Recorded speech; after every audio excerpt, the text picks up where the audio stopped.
Hello viewers, আসসালামু আলাইকুম। আশা করি আপনারা সকলেই ভালো আছেন। তো এটা আমার নতুন ইউটিউব চ্যানেল। আপনার যদি প্রথম আগমন হয়ে থাকে আমার এই চ্যানেলে, অবশ্যই সাবস্ক্রাইব করে যাবেন। তো আমি আমার বাস্তব জীবনের কিছু কথা আপনাদের মধ্যে তুলে ধরবো ফ্রিল্যান্সিং নিয়ে আপনাদের যাদের যাদের যে সমস্যা আজকে তুলে ধরার চেষ্টা করব। তো সর্বপ্রথম ফ্রিল্যান্সিংয়ে আসার আগে আপনাদের কয়েকটি বিষয় লক্ষ্য রাখতে হবে, নয়তো খুব ধরা খেয়ে যাবেন। কারণ বর্তমান ফ্রিল্যান্সার অনেক, দেশে ফ্রিল্যান্সারের অভাব নেই। তো আপনাদের অবশ্যই আমি যে কিছু বিষয় তুলে ধরবো মানার চেষ্টা করবেন, তাহলে কিছু করতে পারবেন। তো কথা না বাড়িয়ে আমি ভিডিওটি শুরু করে দিচ্ছি। শুরু করা যাক। প্রথম যে স্টেপটা আছে, ফ্রিল্যান্সিংয়ে আসতে হলে আপনাকে কি মাইন্ড সেট আপ ঠিক করতে হবে এবং পরিশ্রম হতে হবে, পারিশ্রমিক হতে হবে, হাতে সময় নিয়ে আসতে হবে এবং মাইন্ড সেট আপ ঠিক করতে হবে। ফ্রিল্যান্সিংটা একটা যুদ্ধক্ষেত্র। ফ্রিল্যান্সিং একটা যুদ্ধক্ষেত্র। এখানে আপনি সারা বিশ্বের ফ্রিল্যান্সারের সাথে যুদ্ধ করতে হবে। এই জগতে কম্পিটিটর অনেক অনেক হয়ে গেছে আগের তুলনায়। আগে 16-17 সালের দিকে অতটা কম্পিটিটর ছিল না। বর্তমানে যে ফ্রিল্যান্সার যুক্ত হয়েছে মার্কেট প্লেসে, কাজ পাওয়া খুবই কঠিন বিষয় হয়ে গেছে। তো আপনাকে আগে শিখতে হবে, স্কিলটা ডেভেলপ করতে হবে, তারপর এর থেকে কিছু আশা করতে হবে।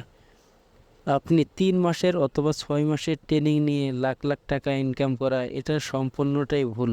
কারণ আপনার বেসিক লেভেলটা শিখতেই 1 বছর লেগে যাবে। 3 মাসে কিভাবে সম্ভব আপনি বলেন? আপনার বিবেকটাকে প্রশ্ন করে দেখেন।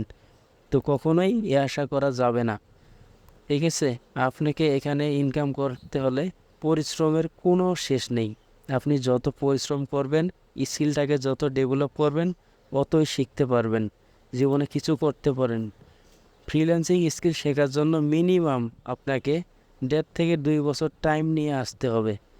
কারণ এখানে যদি সময় না দিতে পারেন, আপনি আপনার নিজেকে দিয়েই দেখেন, কোনো একটা বিজনেস শুরু করলেন, সে বিজনেসে আপনি সময় দিলেন না, 1 মাস কিংবা 2 মাস লস গেল, আপনি বিজনেস ছেড়ে দিলেন। তো এখানে তো হবে না, কিছু আশা করতে পারেন না এখান থেকে। কারণ আপনি এক জায়গায় নেমেই যে লাভ করতে পারবেন এমনটা কিন্তু না। তো তাই আপনাকে এখানে ধৈর্য ধরে থাকতে হবে। ধৈর্যের কোনো শেষ নেই এখানে। আর একটা বিষয়, আপনি যদি মানসিকভাবে প্রেশার নিতে না পারেন, তাহলে কিন্তু অনেকটা ধরা খেয়ে যাবেন। এখানে টিকে থাকা খুবই কঠিন হয়ে যাবে। কারণ এখানে অনেক পরিশ্রম করতে হবে, রাত জাগতে হবে। ঠিক আছে, তো আপনাকে মানসিক প্রেশারটা নিতে হবে অবশ্যই অবশ্যই। মানসিক প্রেশারের পাশাপাশি আপনার শারীরিক প্রেশারও পড়বে অনেকটা। তারপর যেটা হচ্ছে, যেমন সফল ফ্রিল্যান্সারের ভিডিও দেখে কিংবা টাকা দেখে, এসব দেখে কখনো ফ্রিল্যান্সিংয়ে আসা যাবে না।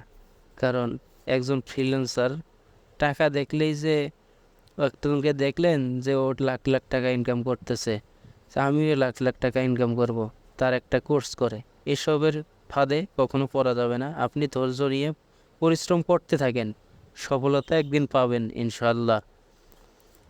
তারপর যেটা হচ্ছে, মার্কেট প্লেসে গেলে যে শুধু কাজ পাওয়া যায়, এটা আসলে ভুল ধারণা। ঠিক আছে, আপনি যদি আপনার স্কিল যদি ভালো থাকে, অ্যাডভান্স লেভেলের ভালো স্কিল থাকে, মার্কেট প্লেসের বাইরেও আপনি অনেক কাজ পাবেন। সেটা আমি পরের ভিডিওতে দেখাবো কোনো আরেক সময়। আজকে এতগুলো দেখানো সম্ভব না। তো আপনারা আমার ভিডিওতে লাইক কমেন্ট করে আমার পাশে থাকবেন। মার্কেট প্লেসের গেলে যে কাজ পাবেন এটা কিন্তু না, আপনার স্কিল ডেভেলপ করতে হবে, কমিউনিকেশন স্কিল থাকতে হবে। এসব যদি থাকে, তো আপনি মার্কেট প্লেসের বাইরেও কাজের অভাব নেই। ঠিক আছে, সেসব বিষয়েও পরে দেখা হবে। তো এইসব বিষয়গুলো হচ্ছে আমার একদম ব্যক্তিগত বিষয়, আমি কারো কাছ থেকে কোনো কিছু নেই নাই। কারণ এইসব বিষয়ে আমি নিজের থেকে তুলে ধরলাম।